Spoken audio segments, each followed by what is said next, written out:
Isa lang ang masasabi ko, walang gamot sa kakapalan ng mukha mo. The Speaker of the House of Representatives blatantly stating they were addressing the procedural gap as to the amendment of the Constitution through a people's initiative single-handedly in order to cure the impasse. Ang gustong kamkamin ng mga buitring nagsulong ng Politicians Initiative, Peking Inisyatiba, PI, pansariling interes. PI talaga. By way of opening, nais ko lang sabihin na kung minsan may mga sakit na kapag ginamot at biglang nawala ang sintomas, akala natin wala na. Akala natin magaling na yung tao. Akala natin napuksa na natin ang sakit. Kaya ihihinto natin yung gamot. Hanggang isang araw, lilitaw ulit ang sakit. Isa na siyang mas malakas na karamdaman at bago pa natin maagapan, huli na ang lahat. Ang sabi ng COMELEC, hihinto na sila sa pagtanggap ng pirma hanggat hindi na ay aayos ang ilang teknikalidad. Anong teknikalidad? Yung mga pirmang naipasa na. Paano? Anong bagong pamantayan ang gagawin nila? Kung aatras at nagbago ang isip ng tao, anong gagawin? At marami pang ibang tanong. Maaring masaya tayo ngayon dahil akala natin na pagpahinga na natin ang usapin ng PI nila. Pero hanggat hindi natin ito naihihimlay, babangon po muli ito upang maging multo. Nakakatakot. Panoorin natin ang isang maikling video ng karamdamang mabilis na ipakalap na sa pamagitan ng pantatanga sa kapwa, paglulustay ng salapi, at pagsisinungaling ng matatakaw na opisyal. Yang sakit na yan ang papatay sa demokrasya. At ang sino man magsabi na walang paki ang Senado sa usaping ito, isa lang ang masasabi ko, walang gamot sa kakapalan ng mukha mo. Panoorin na po natin. Ay, hindi pa ako sa ngayon, ma'am. Bakit po? Kasi baka mamaya yan yung gamitin nila para humaba yung kanilang termino. Hindi kayo pabor sa ganon? Hindi po ako sa ngayon, ma'am. Ano ba yung charging? Siguro na lang kasing konstitusyon eh. Kaya wala akong ideya. Kasi narinig ko sabi daw, yan yata yung stand ng parang walang eleksyon. Yun ba yun? Wala kaming alam noon, basta ano lang kami, nagpirma lang. Nagulat nga rin ako bakit pirma? Ano to? Para sa ayuda ba to? Sabi nila, oo daw. Tapos nung kinabukasan, nalaman namin, hindi pala ayuda yun. Chat-chat change pala yun. Ibig sabihin, walang eleksyon. Dapat talaga, pag-aralan mo na yan, di ba? Hindi kasi basta-basta oo lang tayo ng oo. Kailangan may alam din tayo, di ba? Ayoko talaga. Marami din ayaw. Baga ano lang prinsipyo natin karapatan lang din naman natin na kung ano yung gusto lang natin, di ba? Wala pa akong idea sa konstitusyon natin. Hindi niyo pa po nabasa? Hindi pa. Ay ako talaga sa totoo lang walang alam dyan. Kasi hindi naman talaga totally pinapaliwanag sa mahihirap yan. Sa may mga alam na, matatalinong tao na may alam yan. Di ba? So yung konstitusyon na yan, kadala lang yan. Hindi natin alam mahihirap yan. Definitely, yung opisina niya ang nag-alok ng 20 million kada distrito. Definitely, nanggaling sa kanila yung very attenuated timeline. That is baseless, prove it. Kasi maraming marites nang lumalabas yan sa Senate eh.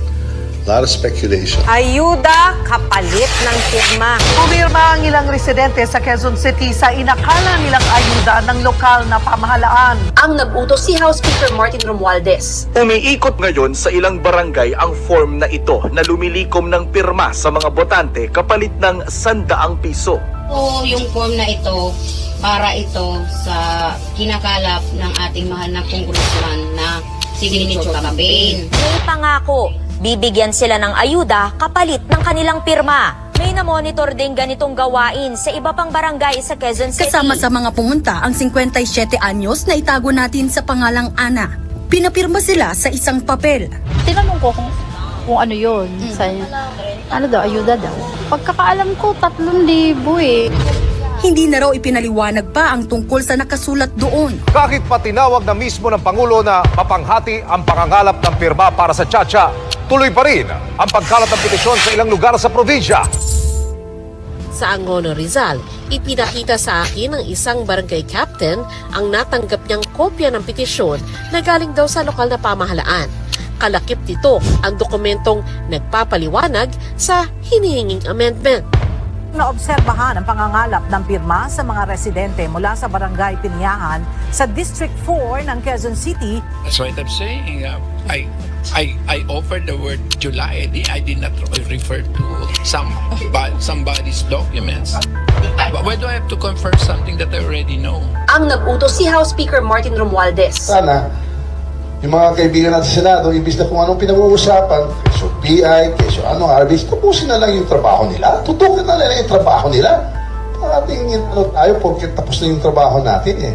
Huwag mo na yung may didistract dito sa PI. Wala kayong pakialam sa PI. Wala kayong pakialam sa PI. Wala kayong pakialam sa PI. Kayo raw po yung nag-offer ng 20 million per district in exchange for the signatures. Well, spaceless, siguro, kausapin mo na siya. Nagmamarites siguro, nakikinig sa mga marites. I'd like her to prove it and she has the proper means and ways she can go to whatever court or agency to formulate. Is charter change a priority of the Speaker? Well, it was the Senate already who came up with that, and I believe they had a dialogue. The Speaker, the Senate President, was in front of the President a couple of weeks ago. Huwag mo na yung may didistract dito sa PI. Wala kayong pakialam sa PI. Wala kayong pakialam sa PI. Wala kayong pakialam sa PI. Well, it was the Senate already who came up with that. As you know, 3 modes to amend the Constitution, but we have had problems in addressing it.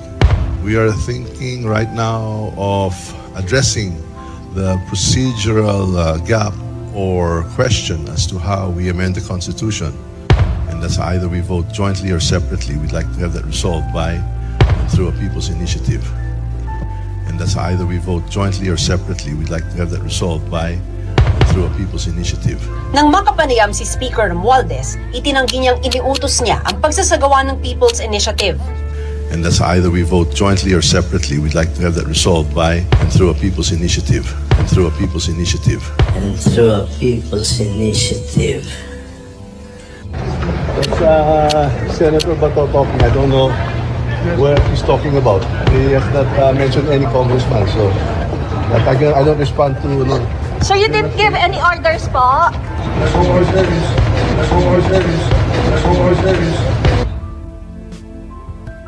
Si Senate Majority Leader Joel Villanueva nanawagan naman sa publiko na i-report ang mga umano'y suhol kapalit ng pirma para sa charter change. Wala sa Bulacan. Wala na sa Bulacan, ano ka ba? Hindi nakapirma ka na nung People Initiative. Tagal ko na rito, ilang taon na ako dito, ano ka ba? Wala ako naman, nandun ka pa. Pero sa Bulacan, wala sa inyong pinapirma, dyan na lang sa Manila na council.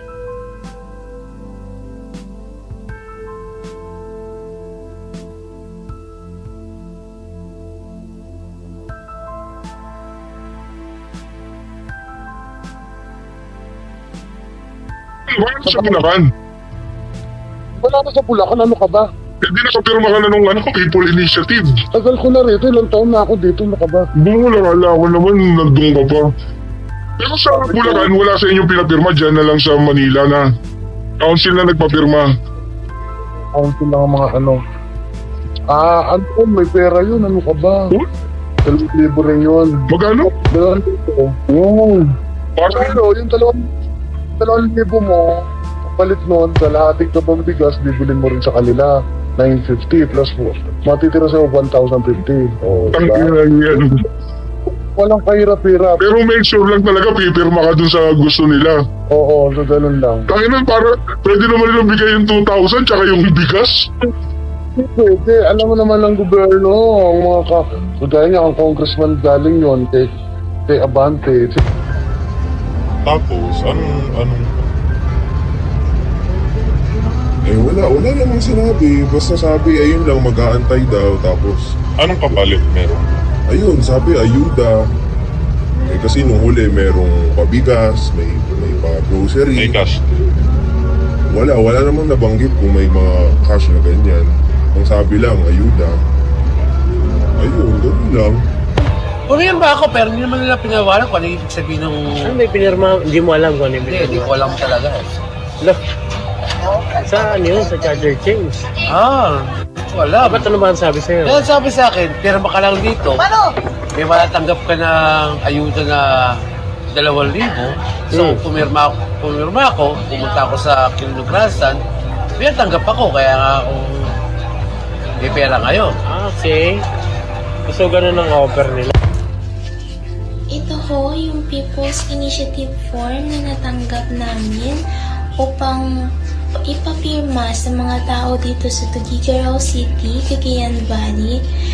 Ang tita ko ho ay nakatanggap ng mga form na ito at inutusan na ipapirma dito sa amin. May mga natira pa hong 7 dito na form dahil yung iba po ay naipasa na po sa opisina na pinagtatrabahuan po ng tita ko.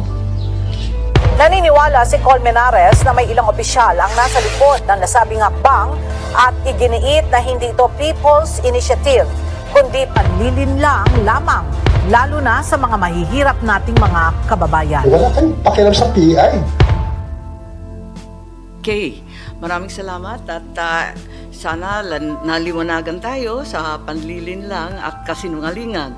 Subalit sa pagkakataon na ito, nais kong anyayahan, magbigay ng pambugan na pananalita ang aking mga kasamahan sa Senado. Ang senadora natin, Grace po, nagpahiwatig na meron siyang mensahe para sa atin. Unang-una po, magandang umaga sa inyong lahat. Po'y nagpapasalamat sa chairman ng Committee on Electoral Reforms sa pagbukas ng pagdinig na ito.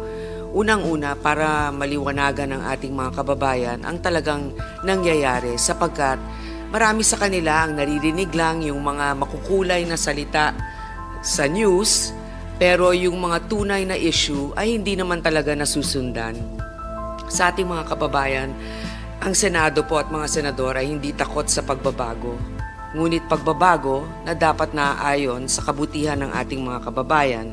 At hindi ko lang po ito sinasabi dahil ito po ay talagang ginagawa na ng Senado kung totoo pong ekonomiya nakatutok ang pakay ng mga nagpapapirma. Bakit hindi na lang po nilagay yon sa kanilang petisyon? Bakit ang nakalagay dito ay voting jointly at the call of the Senate President or the Speaker of the House? So bakit hindi na lang nilagay na sa ating mga kababayan, payag ba kayo na baguhin natin ang mga probisyon na nakatutok sa ekonomiya? So malinaw na meron silang ibang pakay dito. Sa ating mga kababayan, bakit po ito delikado at nakakapag-alala? Unang-una, kahit na ano pwedeng isingit dyan. Pwedeng palawigin ang termino ng mga nakaupo, hindi lamang ng Kongreso, kundi pati sa Senado. Okay lang naman kung gusto ninyo yon, pero gawin ninyong malinaw na yun ang gusto ninyo. Pangalawa, pwede ang mga dayuhan magmay-ari ng lupa sa ating bansa. Bagamat sinabi ng ating Pangulo na tutol siya dito, pag nagbotohan na, wala nang control dyan. Ngayon lang, hindi payag ang ating saligang batas na magmay-ari ang dayuhan ng lupa sa ating bansa, pero naghahari-harian na ang ibang mga dayuhan katulad ng mga pogo. Pangatlo, pwede na nilang sabihin na huwag na tayo mag-eleksyon sa mga darating na taon. Paano naman ang karapatan ng ating mga kababayan na pumili ng kanilang mga leaders? Kung palpak ang mga namamahala, kaya nga may term limits para mapatunayan mo kung ikaw ba ay talagang kaya ang ginagawa mo at katanggap-tanggap bilang mamuno. So sa ating lahat, dahil sa hirap ng buhay ngayon, ang ating mga kababayan ay napipilitan na lang, sige, kahit 100. Ganon kamura ang buhay ngayon na sa ganoon kaliit na halaga ay napapapirma. Kasalanan ba nila yon? Hindi ba? Ibig sabihin lang nun, marami pa tayong trabahong dapat gawin at hindi nakatutok sa issue na sinasabi nilang napaka-importante, itong pinapapirma nila? Hindi ba trabaho, presyo ng bilihin, katatagan ng ating republika ang mas mahalaga? So maraming salamat muli sa ating mga dumalo ngayon upang mas maliwanagan ng ating mga kababayan bakit natin ipinaglalaban ang tamang proseso para sa ating kapakanang lahat. Maraming salamat po. Maraming salamat. And with that, I'd like to acknowledge the presence of Senator Ronald Bato de la Rosa, Senator Risa Ontiveros, and newly arrived Francis Tolentino. Senator Risa and any of my other esteemed colleagues who would like to deliver their own opening statements, please proceed. Gamanak, Madam Chair, I thank the chairperson for convening this hearing. I had hoped that the privileged speech I delivered yesterday could have been referred in time for today, but I know wala nang time dahil may 3-day rule. Madam Chair, nung una ko lang nabalitaan ang nilulunsad na People's Initiative noong Christmas break, ang una ko pong naitanong, bakit po palihim? Bakit po parang binalot sa misteryo at sinamantalahan ng panahon na kasama natin ang ating mga pamilya sa Noche Buena? Naging malinaw sa akin sa kalaunan, ang magnanakaw, palihim na nagtatrabaho. And this is theft, Madam Chair. Ninanakaw ang ating demokrasya. Ninanakaw ang isang mahalagang check and balance sa gobyerno para isulong ang pansariling interes. Ang interes ng nasa poder. I understand that there are those who support amending the economic provisions of the Charter. Ako po, idedebate ko yan ng matindi. Lalo na malinaw ang banta ng China at alam natin ang interes niya sa ating likas na yaman, sa ating critical industries. Pero kung hahayaan natin ituloy ang PI na ito, mawalang galang. Pero PI talaga. We hand our sensitive industries to China on a silver platter. Binibigyan natin ng executive ng kapangyarihang mag-extend ng term limits. Hinahayaan natin na magpasya ang makapangyarihan na basta-basta mag-declare ng martial law. So this is not about just the Senate, Madam Chair. This is not a fight just for the survival of the Senate. This is a fight for our collective democracy. Our democracy that, however fragile, continues to sustain us and give us hope for a better future. Ito ay laban para sa bawat Pilipino. Nagpapasalamat ako na sinuspinde ng COMELEC ang proceedings sa PI. Pero sana po madinig din natin definitively na hindi na talaga itutuloy. Dahil hindi po ito talaga ang sagot sa kailangan ng mga Pilipino ngayon. Disenteng trabaho, murang pagkain, pagsukpo sa korupsyon. Habang nag-aaway ang nasa taas kung cocaine o fentanyl, kung nasa watchlist ba ng PIDEA, ang taong bayan patuloy ang paghihirap. Nasa pagitan ng nag-uumpugang mga bato at ang gusto lang ay guminhawa ang buhay. Let us focus on what matters. Let us not forget why we work and for whom. Muli, agyamanak, Madam Chair, I'll be ready with my questions later. Maraming salamat. I'd like to acknowledge also the receipt of this committee of position papers submitted by Commissioner Rene V. Sarmiento, who was a member of the 1986 Constitutional Convention, the position paper of the Department of Social Welfare and Development, the position paper as well of NAMFREL that we received only today. Are there any other senators who'd like to make an opening statement? Senator Ronald Bato de la Rosa, please. Thank you, Madam Chair. Madam Chair, Senator Amy Marcos, dear colleagues, and to all our resource persons, isang mapagpalang umaga sa ating lahat. I would like to thank Madam Chair, Senator Amy Marcos, for leading the Senate inquiry to ferret out the truth on the alleged payoffs and misrepresentation in the signature campaign for People's Initiative. We also look forward to today's discussion on the very important issue on the adequacy of RA number 6735 as an enabling law for the constitutionally established system of People's Initiative as a means to introduce amendments to the Constitution. At this juncture, I would like to commend the COMELEC, led by Chairperson Garcia, in suspending all their proceedings relative to the ongoing politicians' initiative.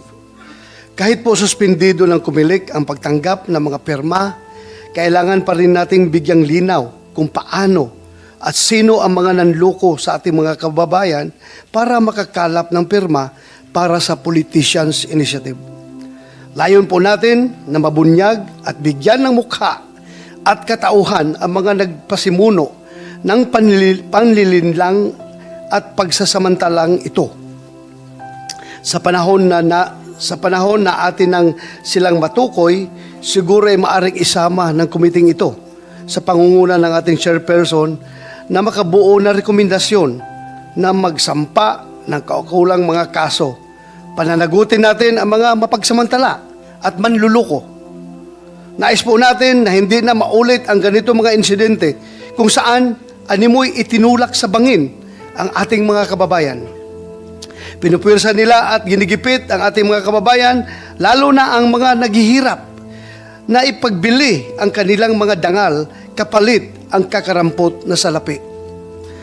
Ang higit na masakit sa kalooban, ang mga ulat na pera mismo ng gobyerno ang ginamit upang isakatuparan ang maitim na balak na ito. Kung mayroon pang hihigit sa paglalarawan na iginisa sa sariling mantika ginang Pangulo, ay hindi ko na alam. Noong nakaraang linggo, nagsagawa kami ng pagdinig sa Committee on Public Order and Dangerous Drugs tungkol sa ayuda scam. Napag-alaman namin na direktang ninakawan ang mga taong nakatanggap ng ayuda galing sa gobyerno. Mula sa 5,000 piso, 1,000 piso lamang ang naiuwi ng ating mga mahihirap na benepisyaryo. Illegal at kasuklam-suklam ang ganitong gawain. Ngunit nagmukhang maliit na iskandalo pa ito kung ikumpara sa politicians' initiative na mas karimarimarim at kung tutuusin ay halos nakakapandiri na sa kawalang hiyaan at kapal ng mukha. Sa Bisaya pa, way ulaw, way uwaw. Kung sa nabanggit na ayuda scam na aming iniimbestigahan ay 4,000 piso ang ninakaw muli sa ating mga kababayan. Kinabukasan naman po ang gustong kamkamin ng mga buwitring nagsulong ng Politicians Initiative, Peking Inisyatiba, PI, pansariling interes. Tama po ang sinabi ng ating kasamahan dito sa Senado.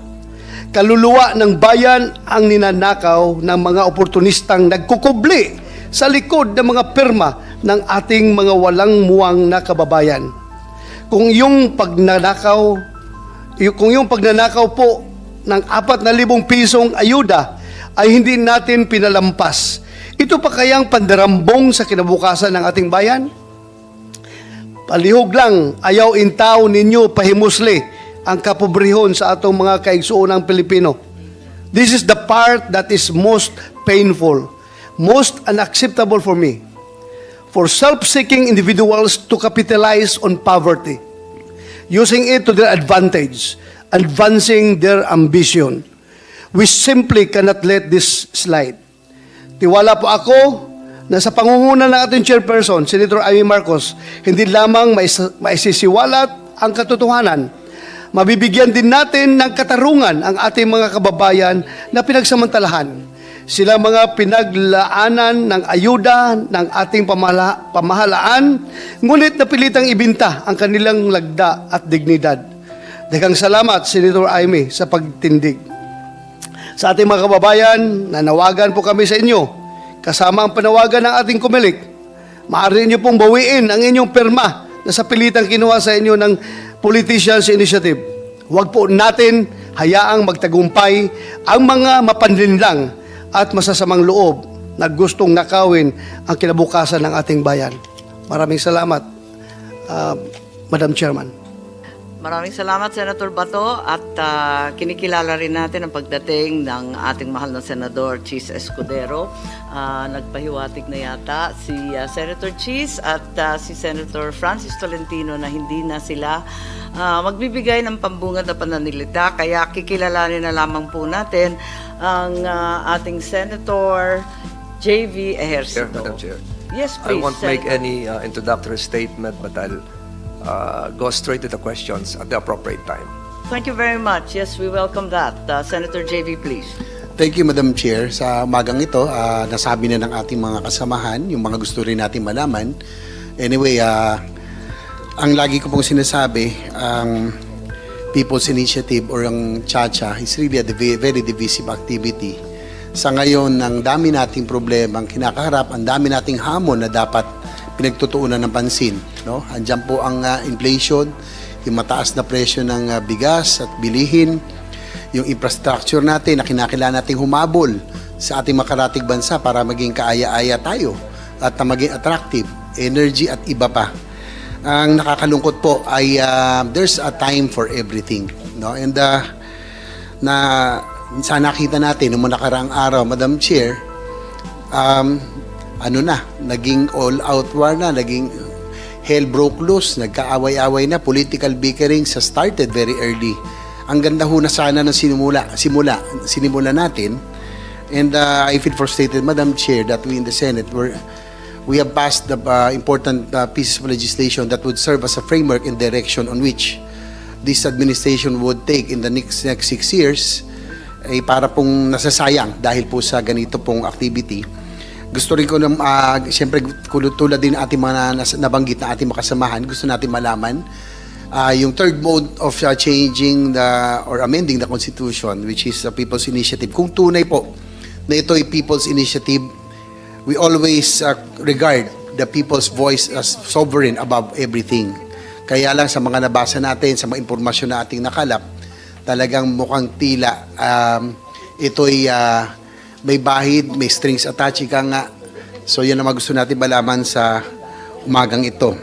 At siguro dapat din malaman natin mga kababayan, this activity of People's Initiative o PI is not only the fight between the Senate and the House of Representatives. Dapat malaman din nila kung ano pa ang implikasyon ng mga ito. Dapat natin maipaliwanag. Base doon sa inyong mga video na pinakita, Madam Chair, ay talagang maliwanag na ang mga taong pumirma, hindi po nila naintindihan ang kanila pong pinirmahan. So with that, Madam Chair, I will also ask questions later on. Thank you po.